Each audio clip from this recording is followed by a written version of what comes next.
પરમ પૂજ્ય મહંત સ્વામી મહારાજના સાનિધ્યમાં રોજે રોજ વિવિધ વિષય વસ્તુને અનુલક્ષી જુદા જુદા દિવસોની ઉજવણી આપણે કરી રહ્યા છીએ. જેમ ગઈકાલે સ્વરૂપ નિષ્ઠા દિન એ સંબંધી રજૂઆત થઈ, એના પૂર્વ દિવસે સ્વાગત દિન એ નિમિત્તે પ્રસ્તુતિ થઈ. તે ક્રમમાં આજનો દિવસ કાર્યકર દિન તરીકે ઘોષિત કરવામાં આવ્યો છે. આમ તો આજનો દિવસ નહીં, પરંતુ આજનું આ વખતનું આખું વર્ષ 2024નું એ આપણે કાર્યકર સુવર્ણ મહોત્સવ તરીકે ઉજવી રહ્યા છીએ. બ્રહ્મ સ્વરૂપ પ્રમુખ સ્વામી મહારાજે સન 1972માં સત્સંગ પ્રવૃત્તિ મધ્યસ્થ કાર્યાલયની સ્થાપના કરી અને સુંદર રીતે સમગ્ર સત્સંગમાં એક સૂત્રતાથી તથા એકદમ વ્યવસ્થિત રીતે આ સત્સંગ પ્રવૃત્તિ, બાળ પ્રવૃત્તિ, યુવા પ્રવૃત્તિ ચાલતી રહે એના માટે એમણે કાર્યકર દળની રચના કરેલી. દરેક કાર્યકર્તા, દરેક સત્સંગી પોતપોતાની રીતે સારામાં સારું કાર્ય કરતા હોય, પરંતુ જ્યાં સુધી બધા વચ્ચે એક સૂત્રતા ના હોય, તાલમેલ ના હોય, ત્યાં સુધી એ કાર્ય જોઈએ એવું સારું ન થઈ શકે. જેમ દરેક સૈનિક શૂરવીર હોય, પણ એ દરેક સૈનિકને એક દિશામાં દોરે એ રીતના આદેશ મળતા જાય તો એ બધા સૈનિકો ભેગા થઈને કંઈક કાર્ય કરી શકે. તો એવા હેતુથી સ્વામી બાપાએ આ કાર્યકર દળની સ્થાપના 1972માં કરી. એને 50 વર્ષ પૂરા થઈ રહ્યા છે, ત્યારે આપણે આ વર્ષે આ સુવર્ણ મહોત્સવ ઉજવીએ છીએ. આમ તો 2022માં 50 વર્ષ પૂરા થાય, પણ એ વર્ષે પ્રમુખ સ્વામી મહારાજનો શતાબ્દી મહોત્સવ હતો અને ગયા વર્ષે અમેરિકામાં રોબિન્સવિલમાં અક્ષરધામનો ઉદ્ઘાટન મહોત્સવ હતો. એટલે એ બંને કાર્યક્રમોને કારણે આ સુવર્ણ મહોત્સવની ઉજવણી આપણે 2024માં આ વર્ષે કરી રહ્યા છીએ. અને આ કાર્યકર સુવર્ણ મહોત્સવ ઉપક્રમે સમગ્ર વર્ષ દરમિયાન વિવિધ કાર્યક્રમોનો લાભ આપણે પ્રાપ્ત કરતા આવ્યા છીએ. અને એની ચરમ સીમા રૂપે આવતા મહિને 7મી તારીખે સુંદર કાર્યક્રમ પણ આપણને માણવા મળશે. અને એ નિમિત્તે જ સ્વામી બાપાનું અહીંયા આ વખતે અમદાવાદમાં આગમન છે. તો આ રીતે કાર્યકર પ્રવૃત્તિ એને અનુલક્ષીને આજનો દિવસ એ કાર્યકર દિન તરીકે જાહેર કરવામાં આવ્યો છે. બધી એ પ્રકારે ઉજવણી થશે. તો આ કાર્યકર્તાઓ આપણી સંપ્રદાયમાં, આપણા સંસ્થામાં ઘણી પાયારૂપ ભૂમિકા એ બધી નિભાવતા આવ્યા છે અને નિભાવી રહ્યા છે. સ્વામી બાપા ઘણી વાર કહેતા કે કાર્યકર્તાઓ એ બધા હાથપગ છે. મહંત સ્વામી મહારાજે પણ હમણાં ગોંડલની અંદર આશીર્વાદમાં આ વાતનો ઉલ્લેખ કરેલો. જેમ મગજ સારું હોય, હૃદય સારું હોય, પરંતુ હાથપગ ન હોય તો એ શરીર શું કામ કરી શકે? તો મગજ અને હૃદય વગેરે એ કાર્ય તો હાથપગ દ્વારા કરતા હોય. તો એમ સ્વામી બાપા સમજાવતા કે આ સંસ્થાની અંદર વિવિધ પ્રકારની પ્રવૃત્તિઓ ચાલતી હોય છે.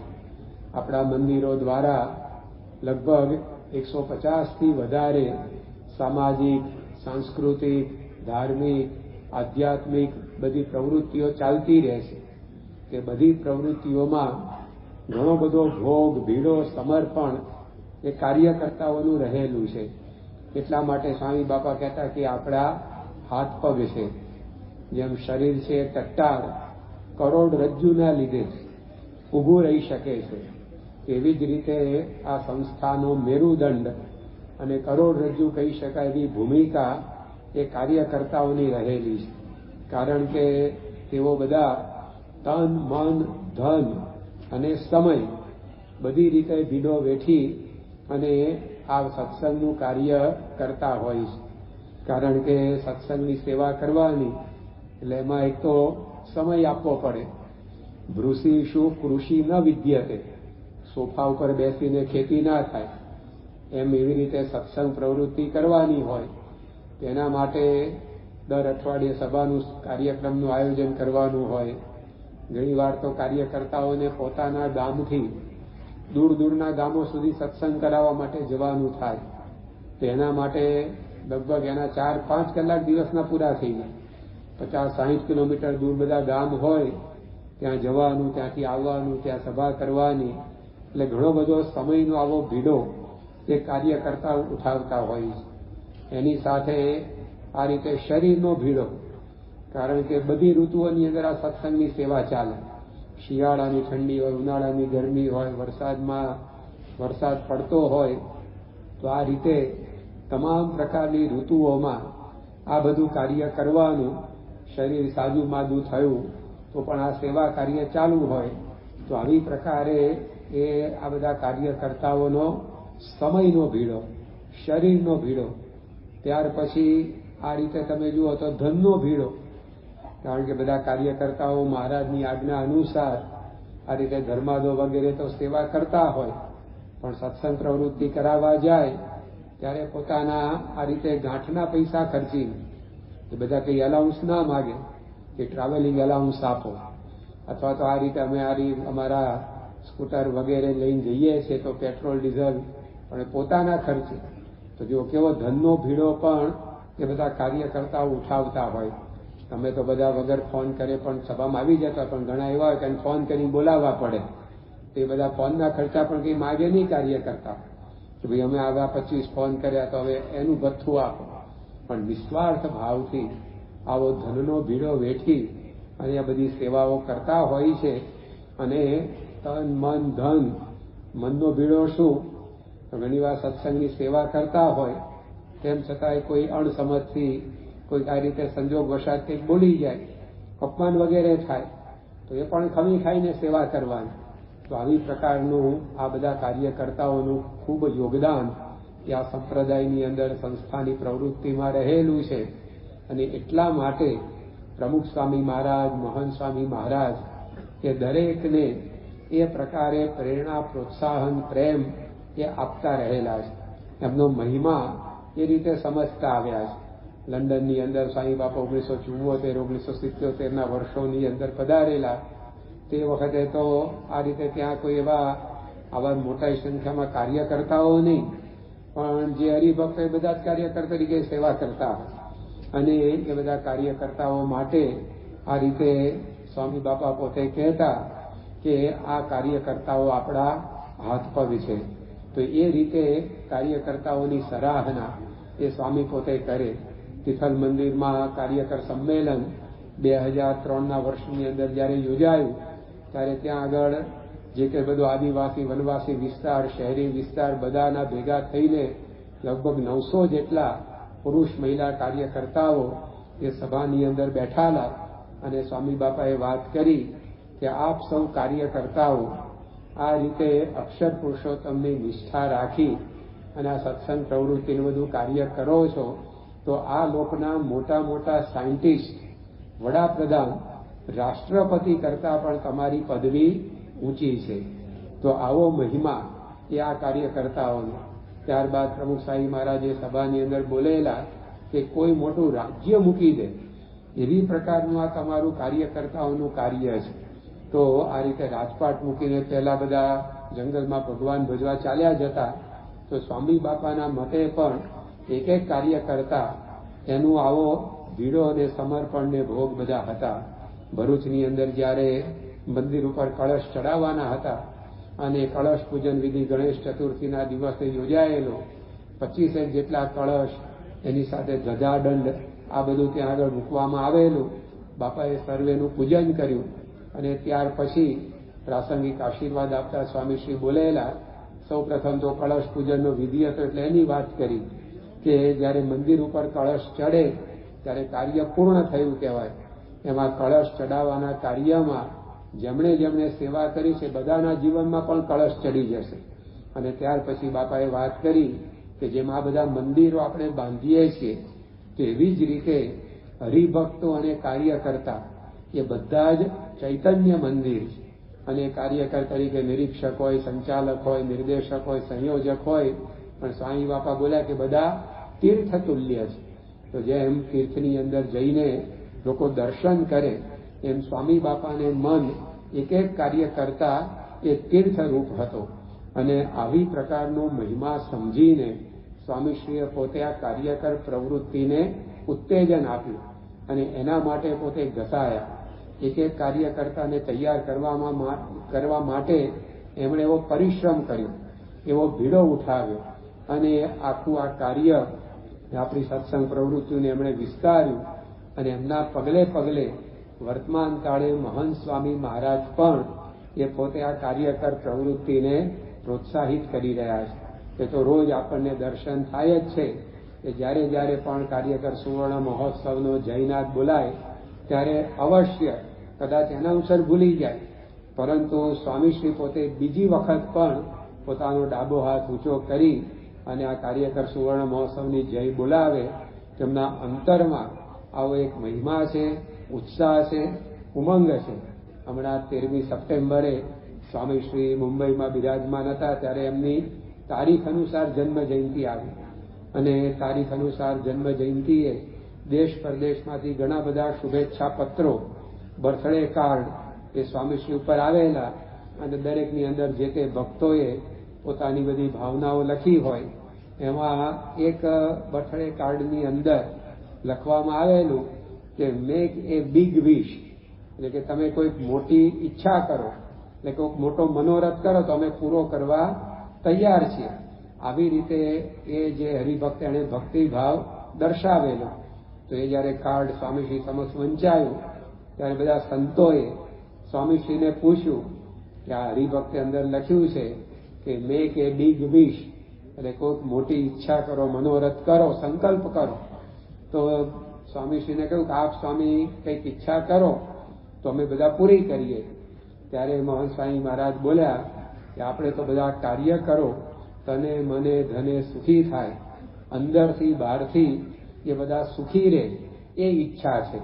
તો જે જન્મ જયંતિના દિવસે સૌ એમને યાદ કરે, પરંતુ એ દિવસે સ્વામીશ્રી કે આ બધા કાર્યકર્તાઓ હરિભક્તોને યાદ કરે તો એમના જીવનની અંદર આ કેવી પ્રકારની એક મહિમાની દ્રષ્ટિ છે કાર્યકરો પ્રત્યેનો આપણને ખ્યાલ આવે.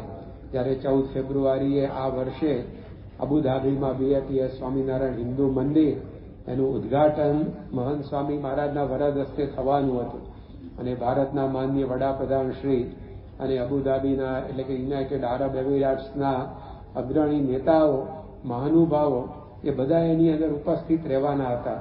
આખા વિશ્વની નજર આ ઘટના ઉપર હતી, કારણ કે સંસ્કૃતિનું, ધર્મનું એક મોટું કાર્ય એ થવા જઈ રહેલું, પરંતુ એ પ્રતિષ્ઠાની થોડીક જ આ રીતે ઘડીઓ બાકી હતી. તો એ દિવસે સવારે મહંત સ્વામી મહારાજે પોતે દેશ વિદેશના સમસ્ત કાર્યકર્તાઓ પ્રત્યે ઉદ્દેશી પત્ર લખ્યો અને એમાં દરેકની સેવાઓને બિરદાવી અને એની અંદર મહંત સ્વામી મહારાજે વાત લખી કે આપ સૌની સેવા ભૂલાતી જ નથી અને આપ સૌનો જય હો, જય હો, જય હો.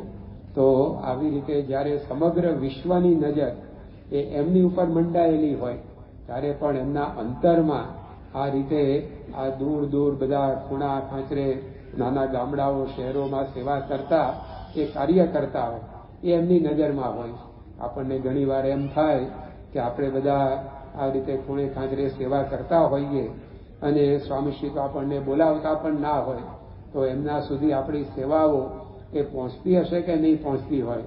પરંતુ મહંત સ્વામી મહારાજ ઘણીવાર કહે છે કે ભગવાન અને સંત એમ તંત્ર એ એવું છે કે દુનિયાના ખૂણે ગમે ત્યાં આપણે સેવા સત્સંગ કરતા હોઈએ એ પણ એ પોતે જાણે છે. ચીટી કે પાँव में नेपुर बाजे वो भी साहिब सुनता है. ચીટી એટલે કીડી, કીડીના પગમાં ઝાંઝર બાંધ્યું હોય એનો અવાજ કેટલો આવે. એક સાથે આમ લાખ કીડીઓ નીકળી હોય ઝાંઝર પહેરીને નગર યાત્રા ચાલતી હોય તો એનો અવાજ સંભળાય. લોકો મોટરના હોર્ન સાંભળતા નથી અને રોડ પરથી ખસતા નથી, તો આ કીડીઓના ઝાંઝરનો અવાજ આપણને ક્યાંથી સંભળાય. પરંતુ ભગવાન અને સંતનું એન્ટેના એવું પાવરફુલ છે. તો આ રીતે મહંત સ્વામી મહારાજે એ કાર્યકર્તાઓને એવો સુંદર પત્ર લખ્યો અને ન કેવળ આ પ્રકારની બધી ભાવના, પરંતુ એ પ્રકારનું વર્તન એમના જીવનમાં દેખાય. આ વર્ષે ફેબ્રુઆરી માર્ચ મહિનામાં કાર્યકર્તાઓ માટે જ્ઞાન સત્રોનું આયોજન કરવામાં આવેલું અને એમાં જુદા જુદા સંતો જુદી જુદી જગ્યાએ લાભ આપવા માટે જતા. તો અહીંયા અમદાવાદથી કેટલાક સંતો મુંબઈમાં જ્ઞાન સત્રનો લાભ આપવા માટે પહોંચેલા. તો એ વખતે તો સ્વામીશ્રી અહીંયા આવ્યા હતા, પણ યોગીજી મહારાજ હોસ્પિટલમાં જ મહિનો દાડો રોકાયેલા. છેલ્લે અહીંયા ભગતજી મહારાજ અને એમની જન્મજયંતિ અને રંગોત્સવ એની પ્રતિક સભા રાખેલી, ત્યારે આપણને લાભ આપવા માટે 26મી માર્ચે પધારેલા. પણ આખો આ રીતે કાર્યક્રમ યોગીજી મહારાજ હોસ્પિટલમાં જ રહેતો, કારણ કે પરદેશ પ્રવાસ કરીને આવેલા, વિશ્રામની જરૂર હતી, તબીબી બધી તપાસ રાબેતા મુજબની કરવાની હતી. તો સ્વામીશ્રીના શરીરમાં થોડીક શિથિલતા પણ હતી. તેમ છતાં પણ દિવસમાં 2 વાર આરતી પછી જ્યારે જય બોલાય, ત્યારે હમણાં આપણે વાત કરી એમ કાર્યકર સુવર્ણ મહોત્સવની જય એકદમ ઉમંગથી બોલાવે. તો આ જે વાત એનો ઉલ્લેખ જે સંતો અહીંયાથી જ્ઞાન સત્ર કરવા મુંબઈ ગયા હતા એમણે જ્ઞાન સત્રમાં કર્યો કે આ બધા કાર્યકરો આપ સૌ ભેગા થયા છો, પરંતુ આપણે જેટલો મહિમા એ સ્વામીશ્રીનો સમજીએ એના કરતાં વિશેષ એ આપણો સમજે છે, એમ કે એના પ્રસંગ થયો. પછી ત્યાંથી બધા પાછા અહીંયા જ્ઞાન સત્ર કરીને આવ્યા તો સ્વામીશ્રી સમક્ષ એનો અહેવાલ અપાતો હતો. તેમાં સંતોએ વાત કરી કે અમે આ રીતે જ્યારે જ્ઞાન સત્રમાં ઉલ્લેખ કર્યો કે સ્વામીશ્રીના શરીરમાં અત્યારે શિથિલતા છે, પણ જ્યારે જ્યારે પણ આ કાર્યકર સુવર્ણ મહોત્સવની વાત આવે ત્યારે પોતે એકદમ ઉમંગમાં આવી જાય છે અને ઉત્સાહમાં આવી જાય છે. દિવસમાં 2 વખત આ રીતે જય આગો હાથ ઊંચો કરીને બોલાવે છે. ત્યારે મોહન સ્વામી મહારાજે કહ્યું કે જય હું ખાલી 2 વાર બોલાવું, બાકી દિવસમાં 5 થી 7 વખત કાર્યકર્તાઓને યાદ કરું. તો જો કેવી એમના જીવનની અંદર આ પ્રકારની એ સત્સંગનું સેવા કાર્ય કરતા હોય, એના પ્રત્યે આવો એક મહિમાનો ભાવ છે. અને એ દરેક કાર્યકર એને કેમ કરીને પ્રેરણા, પ્રોત્સાહન, પ્રેમ આપવા, એના માટે શક્ય એટલું કરવું, એ ભાવના સતત એમના જીવનની અંદર એ રહ્યા કરે છે. 1976ના વર્ષમાં જાન્યુઆરી મહિનામાં સ્વામીશ્રી સુરત પધારેલા અને એ વખતે આપણું નવું મંદિર અડાજણ રોડ ઉપરનું હતું નહીં, એટલે નાણાવટ વિસ્તારમાં આપણું મંદિર ત્યાં એમનો નિવાસ હતો. હવે એ સમયની અંદર સ્કીમ વિભાગ સંભાળતા કાર્યકર પદ્મકાંતભાઈ, એમના પિતાશ્રી, એમને ઘણી ગંભીર માંદગી વળગેલી, એટલે સુરતની અંદર ડોક્ટર ભટ્ટ કરીને એક તબીબનું દવાખાનું એમાં દાખલ કરેલા. પરંતુ લોહીની સખત બધી ઉલટીઓ એ થયા કરતી અને પેલા ડોક્ટર હતા એમણે પણ કહી દીધું કે અમે ઘણા પ્રયાસો કરી ચૂક્યા, પણ હવે આ રોગ કંઈ પકડમાં આવતો નથી અને વધુમાં વધુ 2-4 દિવસ આ દર્દી કાઢે તો કાઢે. અને આ પ્રકારની વાત જ્યારે આ કાર્યકર્તાને ડોક્ટરે જણાવી, તે વખતે સુરતના બધા હરિભક્તો એ આ રીતે કાર્યકર્તાના પિતાશ્રીની ખબર અંતર પૂછવા જાય, એમાં કોકે સમાચાર આપ્યા પદ્મકાંતભાઈ કે અત્યારે મહંત સ્વામી અહીંયા સુરતમાં પધાર્યા છે, તો તમે એમના આશીર્વાદ લઈ આવો, પછી તો મહારાજની ઈચ્છા જેમ હશે તેમ થશે. એટલે આ કાર્યકર્તા નાણાવટ મંદિરે સ્વામીને મળવા માટે આવ્યા અને પોતાના પિતાની બધી વિગતવાર વાત જણાવી. ત્યારે સ્વામીજીએ કહ્યું કે 4 વાગે સાંજે ઠાકોરજી જાગે એટલે અમે ઠાકોરજી લઈને હોસ્પિટલે આવીશું અને મહારાજને પ્રાર્થના કરીશું કે આપના પિતાની તબિયત સારી થાય. તો સાંજે 4 વાગે મહંત સ્વામી મહારાજ એક સંતને લઈ અને ઠાકોરજીની ચલ મૂર્તિ એ સાથે પુષ્પહાર લઈ અને હોસ્પિટલ પહોંચ્યા અને એ ઠાકોરજીનો પ્રાસાદિક હાર એ જે બીમાર પિતા હતા એમને પહેરાવ્યો, મહારાજના દર્શન એમને કરાવ્યા અને ધૂન ભજન કર્યા અને સ્વામીશ્રીની પ્રાર્થનાના પ્રતાપે ધીરે ધીરે કરતા એ કાર્યકર્તાના પિતાનું સ્વાસ્થ્ય સારું થઈ ગયું. પણ જો આવી પ્રકારનો એક ભીડો અને કાર્યકર્તા માટે આવી ઘસાઈ છૂટવાની ભાવના, તો પોતાના કાર્યક્રમની અંદર આગું પાછું કરીને પણ એ સ્વામીશ્રી પોતે એ ત્યાં આગળ પહોંચી ગયા.